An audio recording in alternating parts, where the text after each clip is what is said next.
Assalamualaikum warahmatullahi wabarakatuh. Perkenalkan, nama saya Menita Triandini, NIM saya 2020 0510 152 dari kelas A, mata kuliah Kemuhamadiyahan yang diampu oleh Bapak Dr. Halim Purnomo. Hari ini saya akan mempresentasikan makalah yang telah saya buat yang berjudul Implementasi Nilai-nilai Perjuangan Pangeran Diponegoro untuk membentuk karakter semangat juang dan pantang menyerah pada siswa. Langsung saja kita mulai masuk ke bab 1 yang berisi pendahuluan. Kita saat ini memasuki era globalisasi dan perkembangan zaman yang melaju dengan pesat. Dengan berkembangnya perkembangan zaman tentunya telah membawa banyak perubahan signifikan bagi kehidupan manusia. Perubahan di sini bisa kita rasakan baik secara langsung maupun secara tidak langsung. Perubahan yang secara langsung kita rasakan contohnya adalah perubahan teknologi yang semakin lama semakin maju dan semakin berkembang. Untuk perubahan yang tidak kita rasakan secara langsung itu contohnya adalah perubahan kepribadian yang terjadi dalam diri manusia. Perubahan kepribadian yang dimaksud adalah perubahan sikap dan karakter manusia yang kian hari menjadi semakin berkembang dan menjadi manusia yang lebih baik. Sejalan dengan adanya perubahan karakter tadi, maka kita perlu tahu terlebih dahulu apa yang dimaksud dengan karakter. Jadi karakter adalah wujud sifat juga tabiat, budi pekerti, dan juga akhlak yang ada pada setiap diri manusia. Karakter ini muncul dari hasil suatu proses yang menjadi dasar perilaku dan pemikiran sehingga muncul karakteristik di setiap orang. Sebenarnya ada banyak lagi pengertian dari karakter, namun di sini saya akan ambil contoh satu saja pengertiannya. Karakter ini berasal dari kebiasaan dan juga bisa berasal dari secara alamiah. Dan namun karakter manusia itu bisa berubah melalui pendidikan karakter. Nah, salah satu pendidikan karakter yang dapat digunakan pada siswa untuk mengubah karakternya itu melalui pembelajaran sejarah yang melalui implementasi dan meneladani karakter dari para pahlawan. Perlu kita ketahui bahwa salah satu manfaat belajar sejarah untuk menanamkan nilai adalah adanya seseorang yang dijadikan panutan. Tokoh sejarah adalah amalan terbaik untuk menumbuhkan nilai-nilai keteladanan dan luhur. Selanjutnya, pendidikan karakter yang berdasar pada sejarah, pembelajaran sejarah itu sangat penting guna terbentuknya semangat patriotisme dan kebangsaan dan juga integrasi.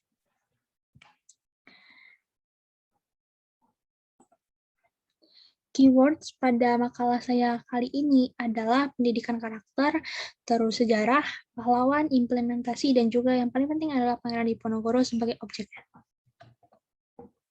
Kita masuk ke bab 2 yaitu kajian pustaka. Dalam makalah yang saya buat, saya telah mencantumkan berbagai kajian pustaka maupun penelitian-penelitian sebelumnya mengenai betapa pentingnya implementasi karakter dari pahlawan, terutama Pangeran Diponegoro kepada siswa. Namun kali ini saya hanya akan mencantumkan 3 contoh kajian pustaka yang telah saya muat. Yang pertama penelitian Edwin Mirza Khairulsyah pada tahun 2013 yang berjudul Persepsi Siswa tentang Keteladanan Pahlawan Nasional Memperkuat Semangat Kebangsaan Sepanjang Sejarah Pemagangan Hasil Survei di SMA Negeri Kota Tegal tahun 2012-2013. Selanjutnya, kajian yang kedua berasal dari penelitian Heru Arifpianto dan Ahmad Hozaini pada tahun 2016 yang berjudul Model Internalisasi Nilai-nilai Perjuangan Diponegoro dalam Pembentukan Kepribadian Mahasiswa Sejarah STKIP PGRI Pacitan. Dan yang terakhir adalah penelitian sekaligus survei yang dilakukan oleh Setanti pada tahun 2016 yang berjudul Melaksanakan Nilai-nilai Perjuangan Diponegoro dan dalam pembelajaran IPS di SD Diponegoro. Langsung saja kita masuk ke bab 3 yaitu pembahasan. Sebelum kita masuk lebih dalam membahas mengenai implementasinya, kita perlu tahu terlebih dahulu mengenai apa sih itu karakter, apa sih pendidikan karakter itu. Jadi karakter itu merupakan bagian dari perilaku manusia yang merupakan hasil pemberian Tuhan Yang Maha Esa dan pribadi manusia itu sendiri. lingkungan sosial yang terbentuk dalam sikap, sifat, perilaku, hingga tata krama seseorang. Nah, ada juga karakter menurut Islam. Jadi karakter menurut Islam itu disamakan dengan akhlak. Akhlak ini memiliki pengertian suatu bentuk karakter yang mendarah daging dalam jiwa tiap insan, dan dari akhlak tersebut akan timbul perbuatan yang bersifat ikhtiariyah dan juga iradiyah. Lalu apa itu pendidikan karakter? Pendidikan karakter bertujuan untuk memelihara dan membina nilai-nilai akhlak mulia peserta didik.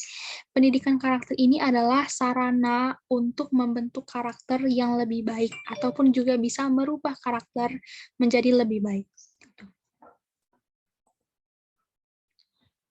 Kita masuk ke pembahasan selanjutnya mengenai implementasi nilai perjuangan melalui sejarah. Perlu kita ketahui bahwa sejarah merupakan salah satu cabang ilmu yang mempelajari dan membahas mengenai kejadian yang pernah terjadi di masa lalu dengan pemikiran dan juga metode masa kini.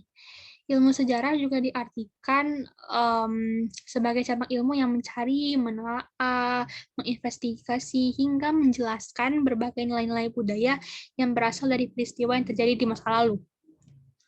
Pembelajaran sejarah ini tentunya akan bermanfaat dalam terbentuknya karakter dan sikap seseorang sehingga dapat melahirkan insan Indonesia yang memiliki rasa integritas yang tinggi dan juga rasa bangga akan tanah airnya. Maka dari itu, pengimplementasian nilai perjuangan melalui pembelajaran sejarah sangatlah penting untuk diaplikasikan kepada siswa. Selanjutnya, mengenai keteladanan pahlawan nasional melalui pendidikan karakter. Seperti kita ketahui sebelumnya bahwa pendidikan sejarah ini memegang peranan penting dalam kemajuan generasi muda. Karena pendidikan sejarah ini bisa menjadi nasihat yang efektif untuk membentuk loyalitas dan tanggung jawab warga negara terhadap bangsa dan negaranya. Perwujudan nilai kepribadian dalam pendidikan sejarah ini dapat digali melalui keteladanan tokoh-tokoh sejarah nasional yang telah berjasa dan juga berkontribusi serta bagi bangsa Indonesia. Contohnya, siswa dapat meneladani sikap dan karakter di berbagai pahlawan yang ada di Indonesia. Indonesia punya banyak pahlawan, seperti Cut Nyak-dien, Pangeran Diponegoro, Sultan Syahrir, dan lain-lainnya. Berbagai nama pahlawan nasional di Indonesia merupakan model konkret dari pendidikan karakter. Mereka berhasil diuji integritas dan sikapnya yang dapat menjadi teladan bagi halayak ramai. Mereka juga dianugerahkan oleh bangsa melalui gelar pahlawan nasional, pahlawan penggerak kemerdekaan, dan lain-lainnya. Nilai karakter, tindakan, pemikiran, cara bicara, akhlak, perilaku, dan perjuangan mereka itu layak untuk dicontoh para generasi muda. Namun sayangnya pembelajaran sejarah saat ini itu masih dapat dikatakan kurang maksimal dalam mendalami keteladanan pahlawan. Hal tersebut dikarenakan oleh metode pembelajaran sejarah yang selalu mengacu pada model tradisional yang hanya membahas di kulit sejarah itu saja tanpa mendalami dan menginvestigasi lebih lanjut mengenai peristiwa tersebut. Hal tersebut jelas menyebabkan kegagalan untuk menyelidiki karakter sikap dari pahlawan nasional tersebut. Kita masuk membahas mengenai objek dari pembahasan kita kali ini, yaitu adalah Pangeran Diponegoro. Pangeran Diponegoro lahir pada 11 November tahun 1785 di Yogyakarta. Ia memiliki nama kecil yaitu Bendoro Raden Mas Ontowiryo, dan Diponegoro ini adalah putra sulung dari Hamengkubuwono III yang merupakan Raja Jogja, dan juga selir yang bernama Raden Ajeng Mangkarbati yang berasal dari Pacitan. Perlawanan Pangeran Diponegoro atau lebih dikenal dengan Perang Pangeran Diponegoro merupakan perlawanan besar-besaran terhadap kolonialisme Belanda yang disebabkan oleh masalah yang sangat kompleks. Sebagian besar sejarawan bahkan setuju bahwa Perang Pangeran Diponegoro lebih dari sekedar perang anti-kolonial.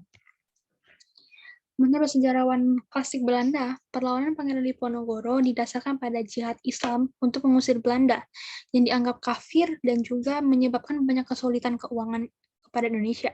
Kemerosotan ekonomi dan juga moral masyarakat juga menjadi dampak dari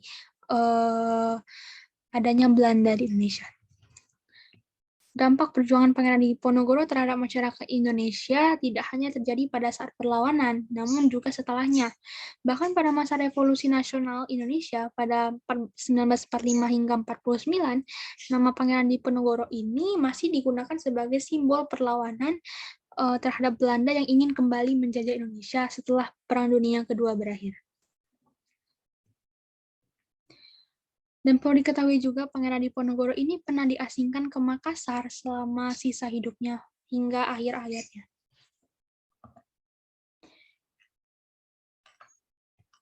Selanjutnya mengenai implementasi nilai-nilai perjuangan Pangeran Diponegoro.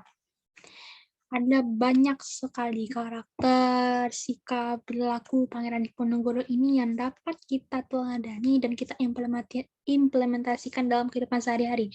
Dan beberapa di antaranya adalah yang pertama, khusyuk dalam beribadah dan semangat dalam menuntut ilmu.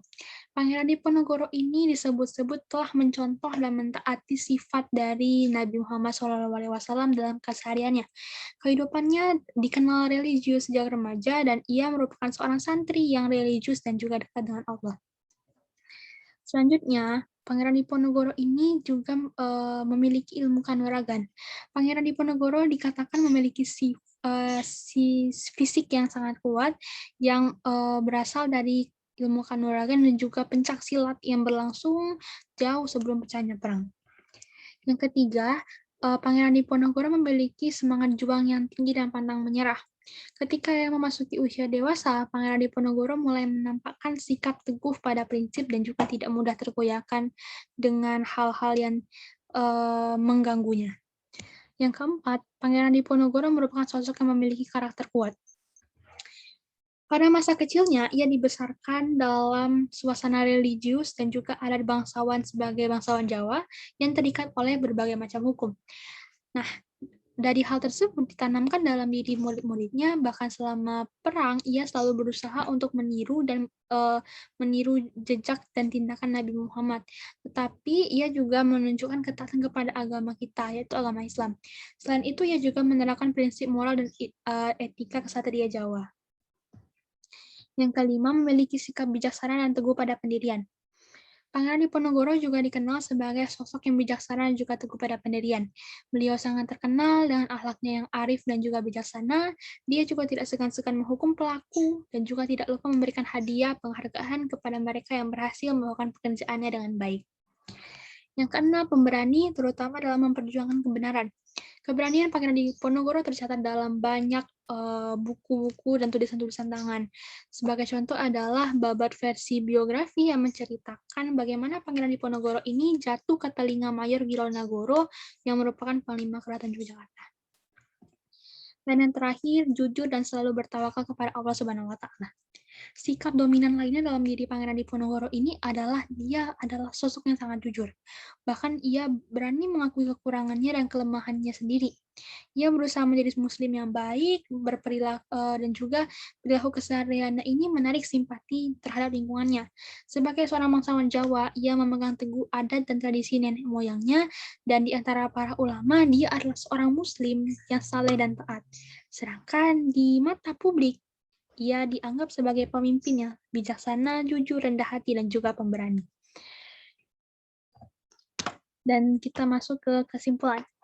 Dari sekian banyak perjuangan-perjuangan Pangeran Diponegoro yang dikenal sebagai sosok yang pantang menyerah dan memiliki semangat juang yang tinggi, sebagai siswa dan juga mahasiswa, kita tentunya dapat mengimplementasikan karakter-karakter Pangeran Diponegoro tadi dan dipelajari melalui pembelajaran sejarah dan juga pendidikan karakter. Pangeran Diponegoro merupakan sosok santri yang taat dan juga panglima yang hebat dan pantang menyerah. Dari berbagai karakternya tersebut, sebagai siswa kita patut meneladani dan mengimplementasikan karakter beliau yang tidak mudah goyah, seorang pejuang yang pantang menyerah, namun juga tetap bertawakal kepada Allah Subhanahu wa Ta'ala. Itu tadi sekian sedikit pembahasan dari makalah yang telah saya buat. Lebih kurang saya mohon maaf, kepada Allah saya mohon ampun. Wabillahi taufiq wal hidayah. Wassalamualaikum warahmatullahi wabarakatuh.